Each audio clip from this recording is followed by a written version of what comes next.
Ariely, The Honest Truth About Dishonesty, How We Lie to Everyone, Especially Ourselves.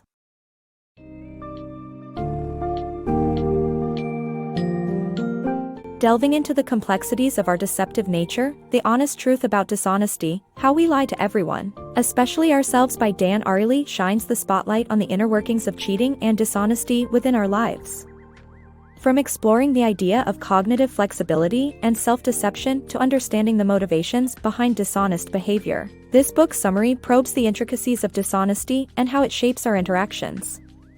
Unravel the conflict between our desires to be successful and our innate longing to remain moral, and discover how this balancing act manifests in our daily lives.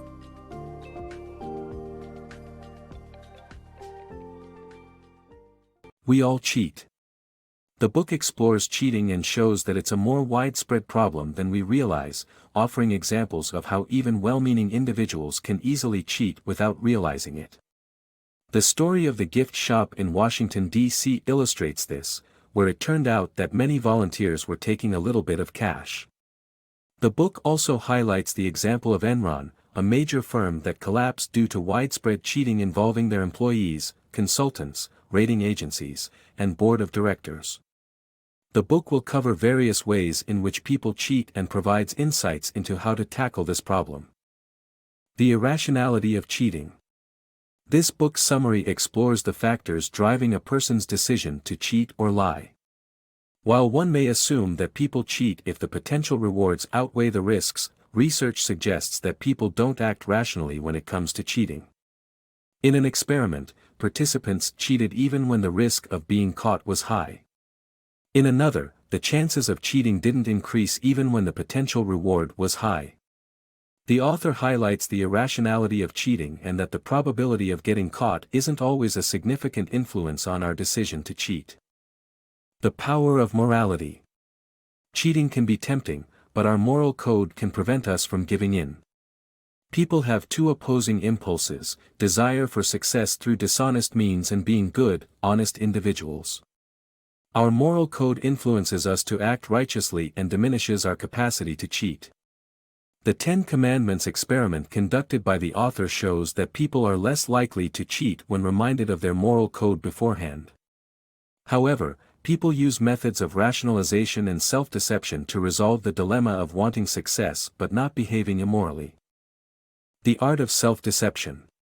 We all have the potential to cheat and deceive ourselves into believing that we are still honest individuals. Our cognitive flexibility, driven by conflicting motivations to succeed and do what's right, serves as our internal driving force for our dishonesty. We also tend to accept our own cheating when there is a psychological distance between ourselves and the act. Understanding these external and internal factors can shed light on how we can overcome our tendency to deceive ourselves and others. The connection between cognitive strain and temptation.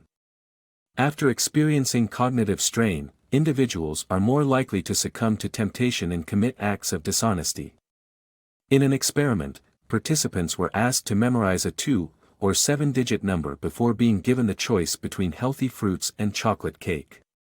The group that had to remember the 7-digit number chose cake more often. Similarly, participants who underwent a difficult task of writing an essay without using specific letters were more likely to cheat in a math problem compared to the group with an easier task. These experiments suggest that cognitive strain affects decision-making and self-control. When we are mentally exhausted, we are more likely to seek instant gratification rather than prioritize healthy choices or honesty. Recognizing the impact of cognitive strain on our behavior is crucial in maintaining a healthy and ethical lifestyle. The negative impact of wearing fakes. Wearing fake designer clothing might seem like a harmless act of dishonesty, but it can have unexpected negative effects on our behavior. Experimental evidence shows that there is a correlation between wearing fakes and the likelihood of committing other dishonest acts.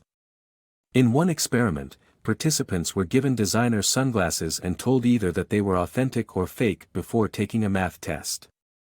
The results were striking: 74% of participants who believed they were wearing fakes cheated on the test, compared to just 30% of those who believed they were wearing authentic glasses.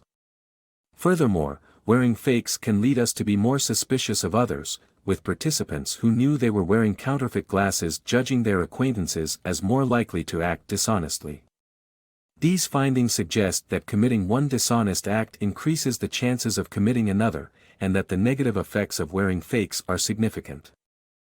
The contagious nature of dishonesty. Dishonesty can spread through social contagion, as shown by an experiment where dishonesty increased and a participant got away with cheating. Furthermore, cheating increases in groups of two when they have the freedom to talk and can mutually benefit from their dishonest behavior.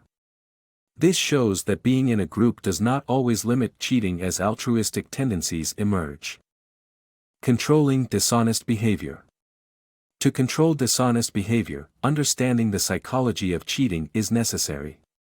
An approach to limit dishonest behavior is by decreasing the temptation to cheat.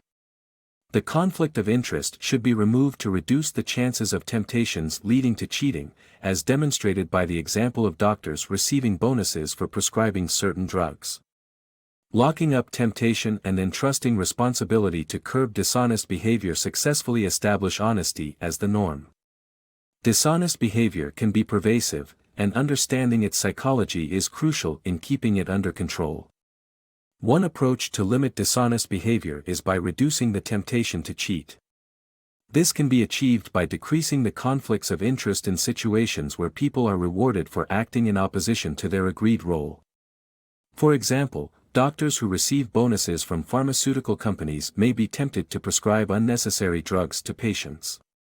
In such cases, the conflict of interest should be removed by prohibiting doctors from receiving money from pharmaceutical companies. To establish honesty as the norm, locking up temptation and entrusting responsibility can curb dishonest behavior successfully. In the example mentioned, the woman locked up the freezer, causing the maid's temptation to cheat to wane. By putting the key in the maid's hands, the woman established trust, making it difficult for the maid to justify stealing. Consequently, the approach worked as the maid's behavior changed, and honesty became the norm in the household.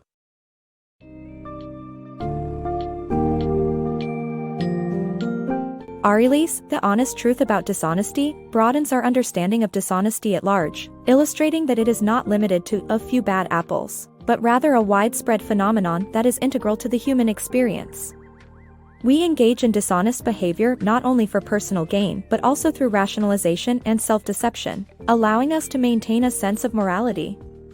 The act of cheating can also emerge through social contagion, spreading dishonesty among individuals. By recognizing the motivations behind dishonesty, reducing temptation, and emphasizing honesty as the social norm, one can work towards managing dishonest behavior and promoting a healthier and more honest environment.